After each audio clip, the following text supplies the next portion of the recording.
Ngayon ay Pasko, tayo ay mag-awitan. Pasko, Pasko. Ito ng aking sinugba na isda. Woo! Sigurado. Ang sarap nito dahil ang aming sausawan ay soy sauce na may calamansi.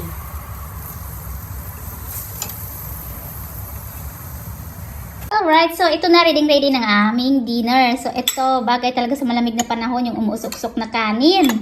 At saka gawa ako ng dipping sauce. Ayan, yung may kamatis at saka may sibuyas.